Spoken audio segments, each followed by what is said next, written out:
Hello everyone. सो आज हम देखेंगे हॉफमैन ब्रोमाबाइड रिएक्शन क्या होती है। ठीक है, तो इस रिएक्शन में क्या होता है ना, ये रिएक्शन यूज होती है प्राइमरी अमाइड को कन्वर्ट करने के लिए, किसमें, प्राइमरी अमाइन में, with one less carbon atom.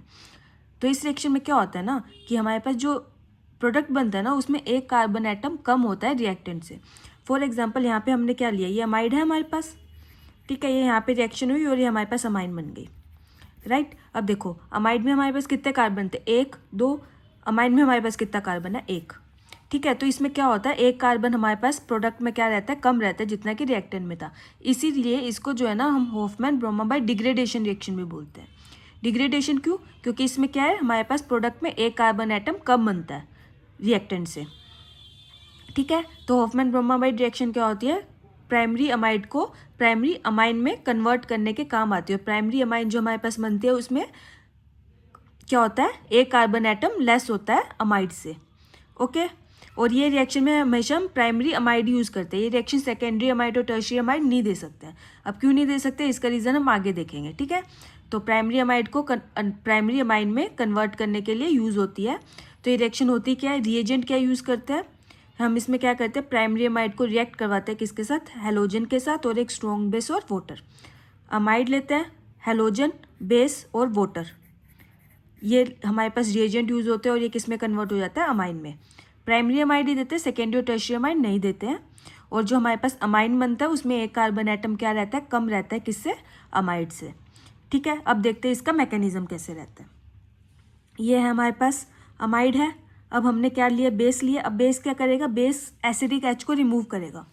अब देखो इसके पास ये CO क्या है, इलेक्ट्रॉन विड्रॉइंग ग्रुप है। अब इलेक्ट्रॉन विड्रॉइंग ग्रुप है तो ये दोनों एच कैसे रहे होंगे, एसिडिक रहे होंगे, क्योंकि ये इलेक्ट्रॉन विड्रॉइंग ग्रुप यहाँ से क्या ले रहा है, इलेक्ट्रॉन को ले रहा है, तो एच पॉजिटिव क्या हो जाएगा, इजिली रिलीज हो जाएगा।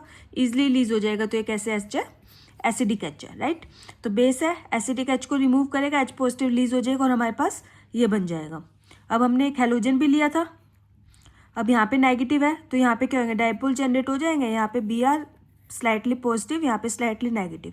अब ये इस पर अटैक करेगा और यहाँ से Br नेगेटिव जो है वो रिमूव हो जाएगा और हमारे पास जो है इसकी फॉर्मेशन हो जाएगी। अब हमारे पास सिस्टम में अभी भी बेस रखा है, तो बेस क्या करेगा, फिर से एक एसिडिक एच को रिमूव करेगा। राइट, एसिडिक एच को रिमूव करेगा, ऐसे रखेगा और हमारे पास यहाँ पे क्या आ जाएगा, नेगेटिव चार्ज आ जाएगा और हमारे पास इसकी फॉर्मेशन हो जाएगी। अब क्या करेगा, ये नेगेटिव चार्ज यहाँ जाएगा, ये इस तरफ जाएगा। अब दोबारा से बैक बॉन्डिंग होगी, ये यहाँ पे जाने के बाद ऑक्सीजन के ऊपर ये चार्ज यहाँ पे वापस आ जाएगा और यहाँ से जो है R नेगेटिव रिमूव हो जाएगा।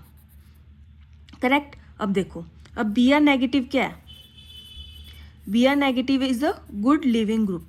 Br नेगेटिव क्या है, गुड लिविंग ग्रुप है, अच्छा लिविंग ग्रुप है। तो यहाँ से क्या होगा, Br नेगेटिव रिमूव हो जाएगा। अब Br नेगेटिव जाएगा तो यहाँ पे नाइट्रोजन पे क्या आएगा, पॉजिटिव। अब सिस्टम में R नेगेटिव घूम ही रहा है तो ये R नेगेटिव इस पर अटैक करेगा और हमारे पास इसकी फॉर्मेशन हो जाएगी।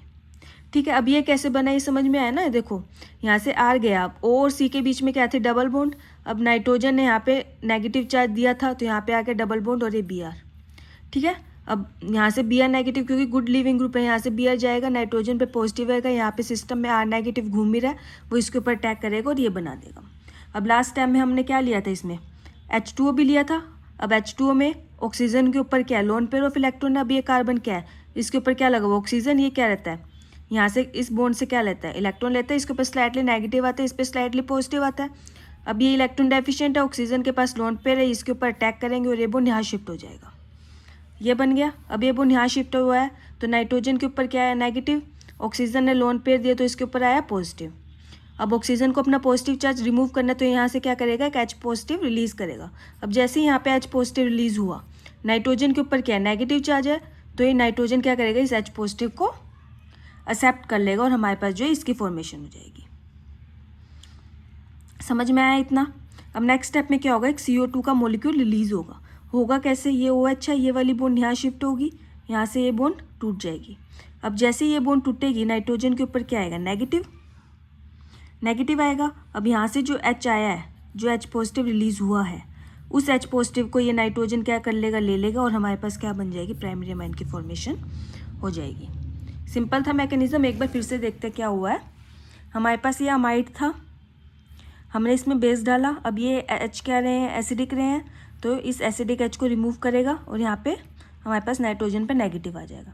अब हमने एक Br2 का मॉलिक्यूल भी लिया था, ये इस पर अटैक करेगा और यहाँ से Br नेगेटिव रिलीज होकर हमारे पास ये बन जाएगा।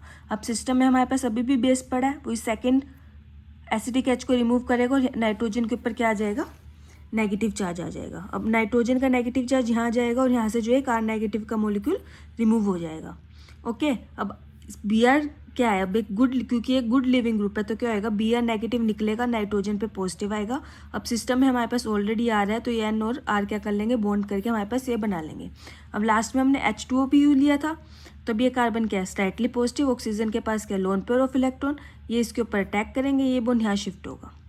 नाइट्रोजन पे नेगेटिव है, ऑक्सीजन के पास पॉजिटिव है, ऑक्सीजन के पास पॉजिटिव है, इसको अपना पॉजिटिव चार्ज खत्म करना है, इसलिए क्या होगा, ये बॉन्ड यहाँ शिफ्ट होगा, यहाँ से H पॉजिटिव रिलीज होगा। अब नाइट्रोजन के ऊपर नेगेटिव है तो ये नाइट्रोजन क्या करेगा, इस H पॉजिटिव को एक्सेप्ट कर लेगा और ये बना देगा।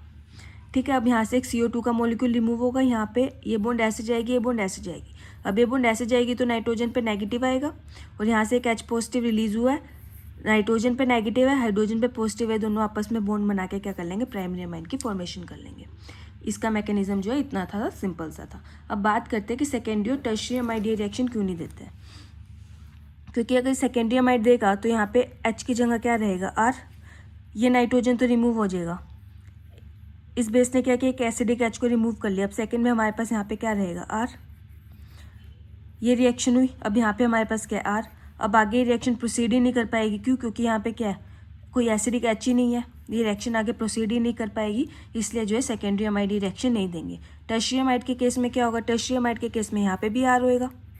अब तो फर्स्ट स्टेप ही नहीं हो पाएगा, इसके पास कोई बेस ही नहीं है, रिमूव कैसे करेगा, तो सॉरी इसके पास कोई एसिडिक H ही नहीं है तो बेस रिमूव कैसे करेगा, तो ये रिएक्शन जो है वो हो ही नहीं पाएगी। इसलिए जो है हॉफमैन ब्रोमाबाइड रिएक्शन जो है हमेशा प्राइमरी अमाइन ही देते हैं, सेकेंडरी और टर्शियरी अमाइन नहीं देते हैं। आई होप आपको रीज़न समझ में आया होगा। तो इन समरी में मैं आपको बताती हूँ कि हॉफमैन ब्रोमाबाइड रिएक्शन होती क्या है। प्राइमरी अमाइड को कन्वर्ट करते हैं प्राइमरी अमाइन में, और इसमें जो है एक कार्बन एटम, अमाइन जो हमारे पास बनती है उसमें एक कार्बन एटम कम होता है, किससे, अमाइड से, इसलिए इसको हॉफमैन ब्रोमाबाइड डिग्रेडेशन रिएक्शन भी बोलते हैं। ओके, मैकेनिज्म इसका हमने देखा है, सिर्फ प्राइमरी अमाइन ही देते हैं, सेकेंडरी और टर्शियरी अमाइन नहीं देते हैं। ओके, आई होप आपको जो है रिएक्शन समझ में आई होगी। Thank you.